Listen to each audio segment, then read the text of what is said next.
I am so excited about introducing our viewers to this Essence Coffee Roasters. They're absolutely amazing. I can't wait till we show you. Well, the coffee here is so spot on. Eric, how are you? Good. I'm happy to be here. How are you? I'm doing well. Good. Thanks for having us. Yeah, of course. Let's see where the magic happens. Yeah. So this is my pride and joy right here. This is my Slayer espresso machine. So made in Seattle. Slayer. Yes, they started in 2007. So we love it. It's a workhorse and the best espresso possible. This is our bar setup. We have a grinder for our main espresso and then a grinder for decaf. This is a whole fat milk, and you can see the layer of cream on the top. It's a cream top. Makes absolutely phenomenal lattes and everything. We don't do a lot of traditional syrups and flavors. I wondered about that. Yeah, so we want everything we do to let the coffee shine through and show what the farmers in country are doing with the product. I love this. Yeah. Of course, I've kind of forgotten what coffee tastes like. I think maybe it's time that we revisit it. Yeah, I can fix that for you. Absolutely. I am so excited about this, guys. I have never been to a cupping before, and I want you to tell us about it. What are we going to do? It's your first time and my first time, and I'm amazed at this process they had to put together to get this ready. So put us through it. Well, this is actually my first time too, so big surprise. We have 6 different coffees here that we're going to be sampling, and this is the method that we use to evaluate new coffees.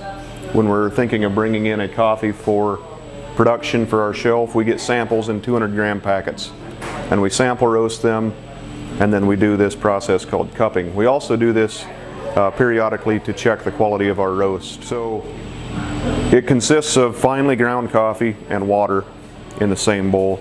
It's a full immersion brewing method, and we let the coffees brew for 4 minutes, and then we do a process called breaking, which we're at 4 minutes, it's ready to break. I'll just give you a demonstration of that process here. It's a downward push with the spoon, pushing the crust underneath the surface and smelling the aromatics of the coffee as it's released.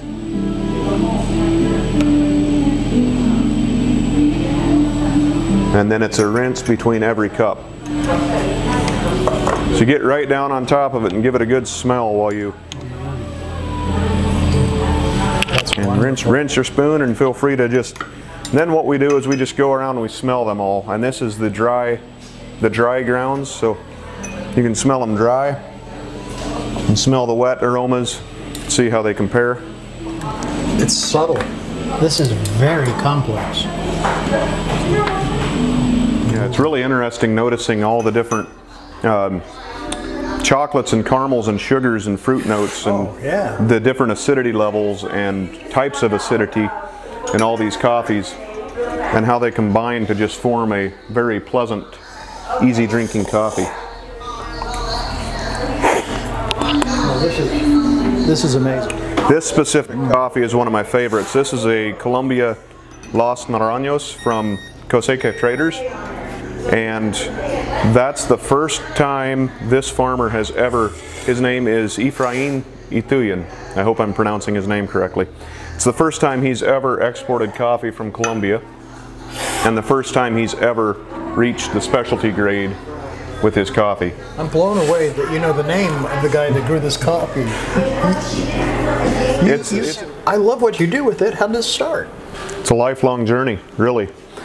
Started drinking coffee literally while I was still on the bottle. My mom was mixing coffee and milk in my bottle. So I've loved coffee all my life.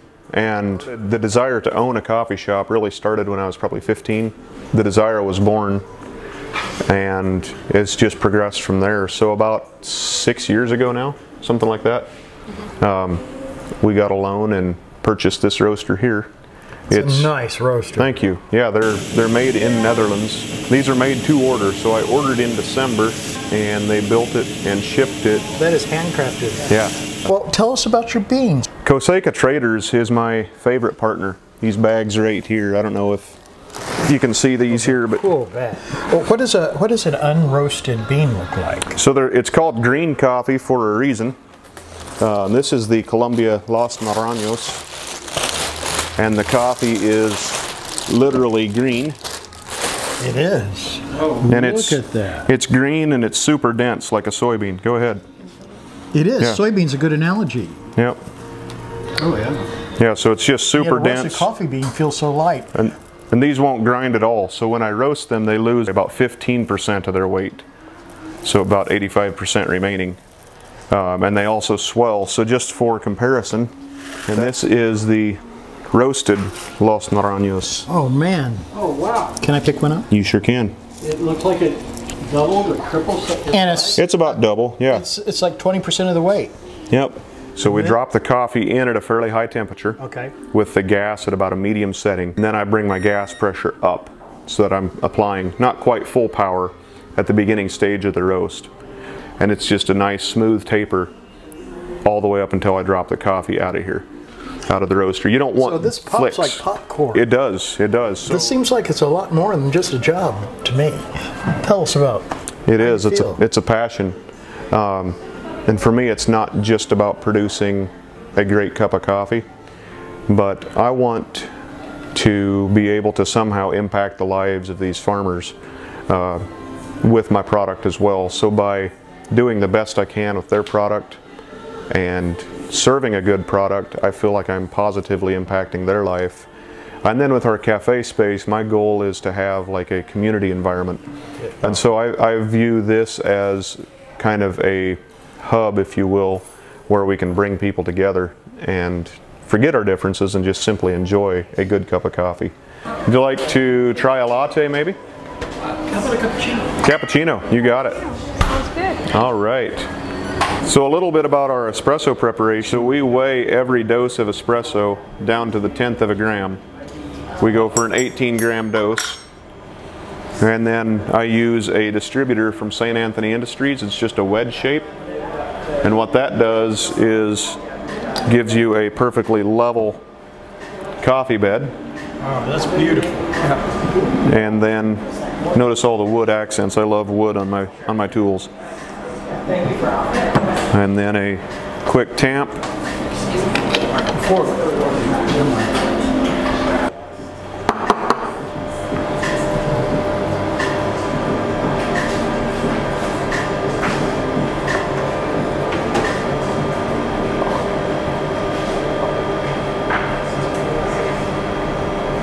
Oh my goodness.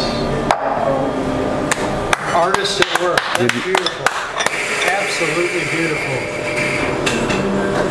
I almost hate to drink it. You ordered it, you drink it.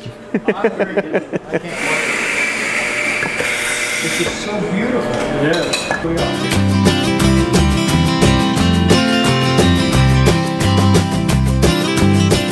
You know, the definition of serendipitous is when you go to a great winery and you're getting in your car and you notice there's a distillery in the same neighborhood. And that's how we discovered this. I can't believe it. Yeah.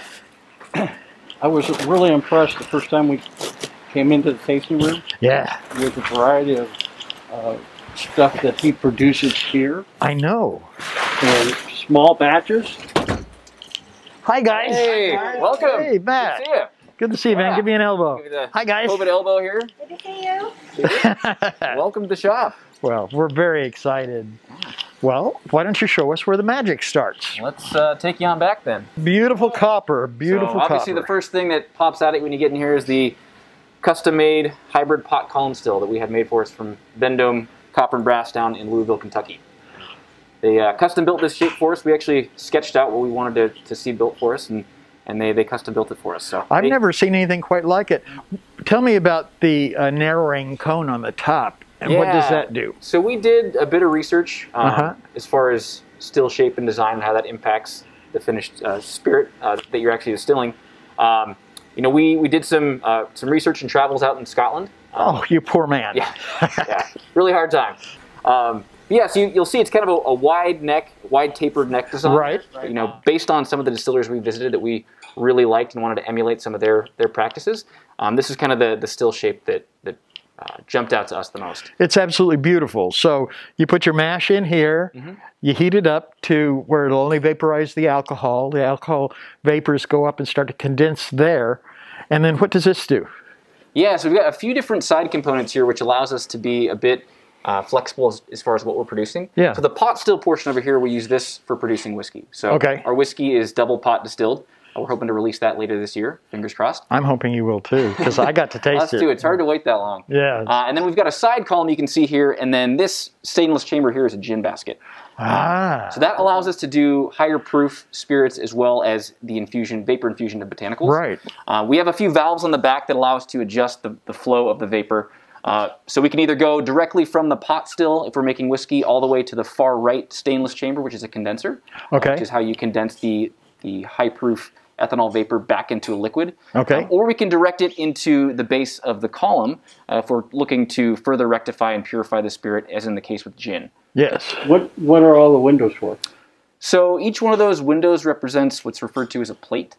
And essentially at each one of those different plates, it's a copper plate, and it forces about a ½ inch to an inch thick of liquid distillate to be trapped at each one of those plates. And so the ethanol vapor has to bubble up through each of those different plates, making its way to the very top, which is where we collect the vapor ultimately. We start with an apple base for our gin. See, I think that is so cool. So you basically make a cider. We do, yeah. We make a hard cider, and then we distill that into what's essentially an apple eau de vie, and then we redistill it with juniper and other botanicals to make a gin. So more commonly, gin is made from grain. That tends to be the cheapest way to produce it. Right. So And you use local apples, right? we do, yeah. So all Washington grown. Most of it's from Yakima. Well, I'm feeling a little parched. Perhaps it's time for the tasting. Think we can manage? Yeah. Let's All do it. right. What are we going to start with? So we're going to start off with our original gin. This one right here. So as I mentioned, our gin, as well as all of our liqueurs, are made from apples. So Yes. pretty unique. So I'm going to pour you a sample here. We bottle this at 88 proof, so kind of on the mid-range, maybe the mid-higher range of gin proof. 10 botanicals that get vapor infused into this one. I'm going to pour a sample for us too. But definitely get a strong note of juniper in this one. We use quite a bit of bay leaf, rose petal, orange peel, cubeb berry, which is a pepper from Indonesia. What is it? Cubeb, it's C-U-B-E-B. I've seen that written, but I hadn't. Yeah, it's a common gin botanical of London dry styles. It kind of has this black pepper spice, almost an essence of clove to it as well. But it looks very much like a black peppercorn.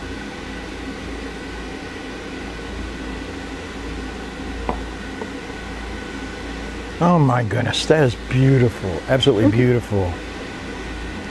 That's martini stuff if I ever saw it. Oh yeah. We like to call it a sipping gin because it's got so much flavor to it. You don't really Exactly. need to It's got a lot. And the thing is, it's nicely rounded. On the mid palate, it's just fleshed out, but it's not in your face. It's just so delicate. All those little things that you do come together beautifully. That's a beautiful color. Tell us about this. Yeah, so this is our Harvest Gin. So every year we're going to release a new batch of the Harvest Gin. We released the first one back in November of this past year.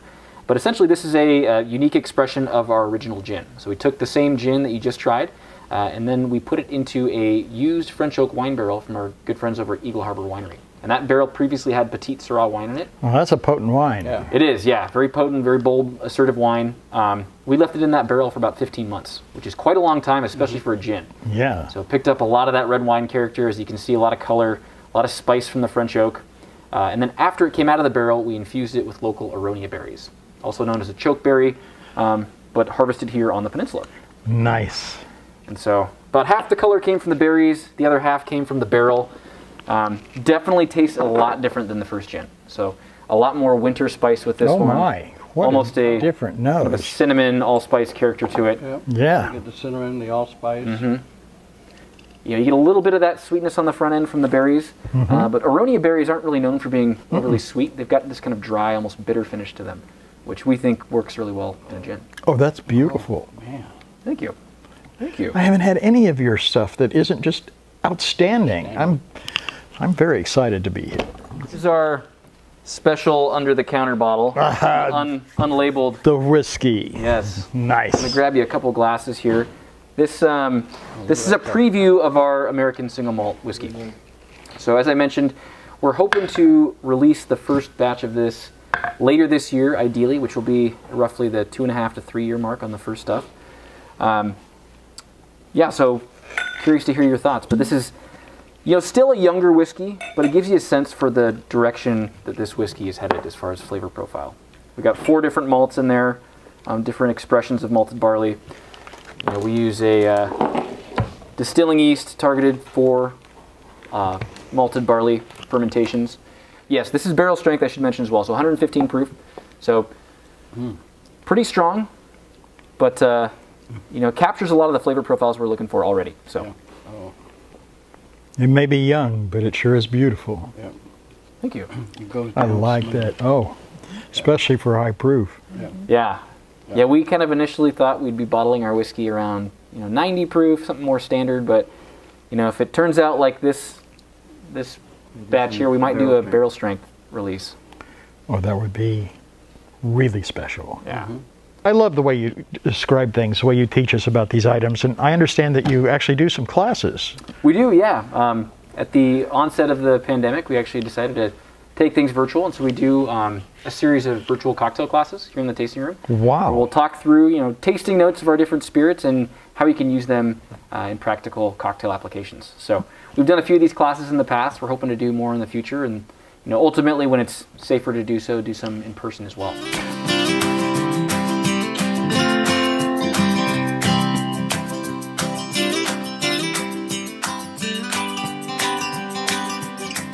What a beautiful day on the Olympic Peninsula. I mean, if you go that way 4 miles, you're in the ocean.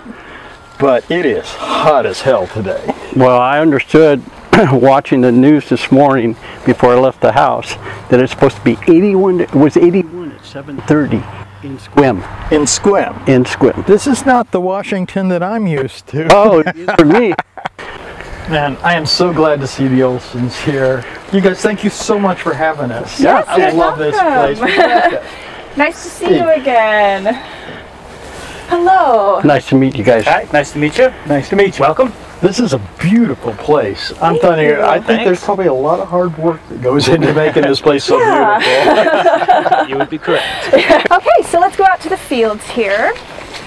Lavender is so beautiful. Yeah. I mean, look at those shades of purple. Man. It's really amazing. It's such a versatile herb.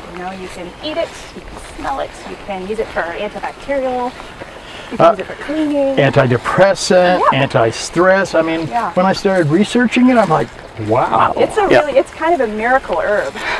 So this variety is the 19th row of this field, which was planted when my parents bought the property. And it was mislabeled. It was labeled the wrong species. They could tell that it wasn't labeled correctly. So we just always called it row 19 because it was the 19th row. And it turned out to be our absolute favorite oil. And we've had people come in, we've had several people come in, and they can't positively identify which species it is, or sorry, which variety it is. So there was no way to replace it when the plants were going to get old enough to die. So I had to learn to propagate and make an entire field of it. But we have a field now of row 19. Well, let's look at row 19. Yeah, let's go look at row 19. Well, here's row 19 in a field. Okay. So one of the things that I like to talk to people about is the difference between the 2 primary species that we have on the farm. And it's a good way to introduce. So we have Intermedia and Angustifolia. If you look at the difference between the flowers and how they grow on the stems, it's one cluster is one long stem. Wow. So you'll notice, and the flowers actually mimic the way the plants grow. So this one is long and slender, and it tends to get long and slender buds. And this is more compact. And this is more compact. And these bushes are long and slender, and these bushes tend to stay more compact. So visually, those are primary differences. And then the other thing that's really fun to do is I kind of squish this up so you can smell. So this is the Intermedia smell. Oh. Oh, wow. So that is the traditional scent that most people equate with lavender. And my dad will take you through the aromatic tasting where you can smell it more specifically with different oils. But that is an Intermedia. And then smell the Angustifolia right afterwards. Oh my goodness. So it's completely I see why you like that different. one. Yeah. Totally different. Totally different. Sweeter. It doesn't have the camphor base notes. But it doesn't have a sugar sweet. It's got more of a it's more floral sweet. Floral, yeah. I guess that would make sense. I can't wait till we get to the aroma tasting. Yeah, well, would you like to go? Well, let's This is so exciting. I can't wait. Most people, when they come in to do the aroma tasting or the fragrance tasting, they come in and they smell with their mouth closed. I would recommend that that you not do that. Enjoy your fragrance of the lavender oils with your mouth open, because a lot of people in the public don't realize that your taste buds are about 50% of what your nose smells and your brain compiles as a fragrance. And if you close off your mouth, you only get part of that fragrance notes. We'll start with one of our row 19. We talked a lot about. I love row 19 already. Row 19 again is an intermedia. The intermedia oils do have a little bit more camphor note to that. I have a quality to it that I really like. It's a non-sweet, a savory almost component. I don't know why I thought lavender would be all sweet smelling like old ladies, but maybe it was that movie, Lavender and Old Lace. I don't know. But this is beautiful. Oh man, I would love having my house smell like that. Can you smell the camphor note in that? Yeah. It coaches in angustifolia. So you will be able to compare that in relation to the two against each other. Thank you.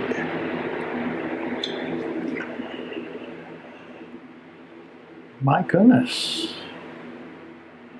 And it's really interesting too, because now you guys have smelled it right off the bud, and you can actually probably now start to smell some differences between. Oh, quite different the between bud, the two. Yeah. Smelling it right off the flower, and when it's really intense as an essential oil. The thing is, the essential oil is not less, it's more. It's just more concentrated, but you don't lose anything. I mean, everything I noticed out there is more here. Yeah. It's so concentrated in the oil. Yeah.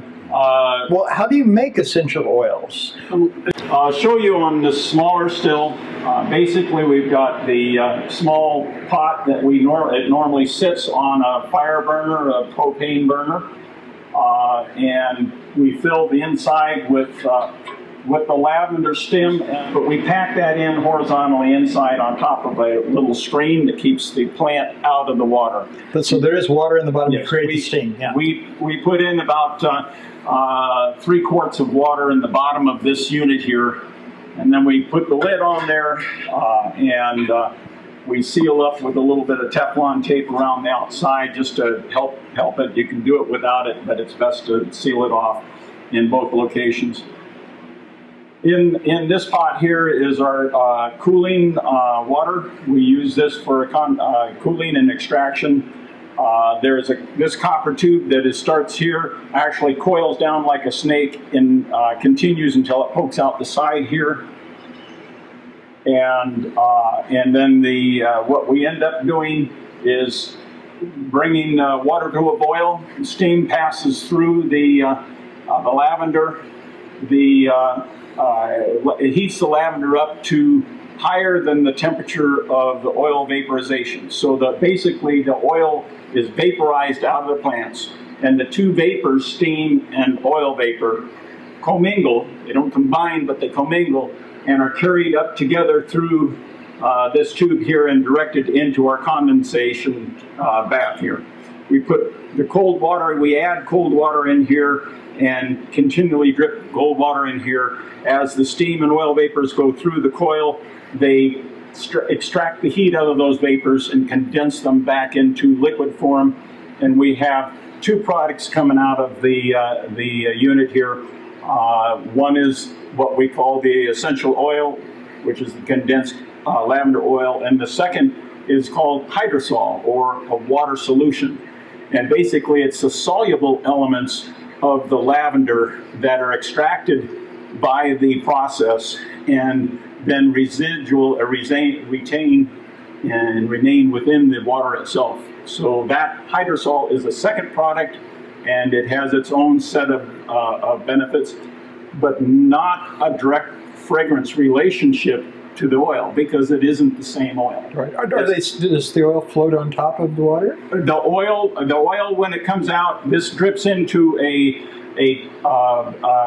container, And the oil does float on the surface, and the hydrosol is on the bottom. And that's what we use to separate. The separation of the two is a manual separation by sight, just actually pouring the difference off until you get close to the end. And then when you get down to the very shallow layer of oil, I use a pipette, suck it all the up, and the same separation happens in the pipette. So the hydrosol is at the bottom of the pipette, and the oil is at the top of the pipette. You just squeeze out the rest of the hydrosol and capture the last little bit of oil, because it's Melissa. That's excellent. This is of the connoisseurs of lavender fragrance, especially connoisseurs that are more in tune to wine tasting, that can tell and sense the notes that are within the different lavender fragrances. Melissa. It's another pink variety out there. We didn't happen to walk by it out there, but... Oh, that is beautiful. It's full-bodied. It's rich but subtle at the same time, you know? And now smell it next to the pig coat pink, because that can be a fun, because they're both really similar, and yet there'll be something. But this is more delicate and a little more perfumed than Melissa. Yeah. This is Tucker's Early. This is another Angustifolia. It's funny, we have 2 rows of Tucker's Early out there. Wow. And it produces a reasonable amount of oil yield for an Angustifolia. So as in the early process, I love doing the distillation of Tucker's Early. The only problem is the first time we did distillation here at the farm, we had a whole bunch of friends come over and do a testing and tasting of the aroma. And they rated things as to what they liked and didn't like. And Tucker's Early was at the bottom of the list of everybody's list. Really? Huh. So I loved producing it, and we had a lot of it, so I just kept producing it, and we'd store the bottles and stuff. You know, we'd use it in some products and that type of thing. And one year, about 3 years after we started, 3 or 4 years after we started, my wife was running out of product oils to use in her products, and she didn't usually use Tucker's Early. And she opened up a bottle of Tucker's Early that had been aged for 4 years now, and it was absolutely great. So it changed character. All oils have a tendency to change, some more rapidly than the others. Some essential lavender oils require aging, such as Tucker's Early, but many of them can be enjoyed almost directly off the still. Thank you so much for having us. thank you. Thank you so much. This was really fun. You guys are amazing. A lot of fun. Great. And a lot of good information. Thank you. Thanks a lot. All right. Thank you, guys. Bye. Bye-bye.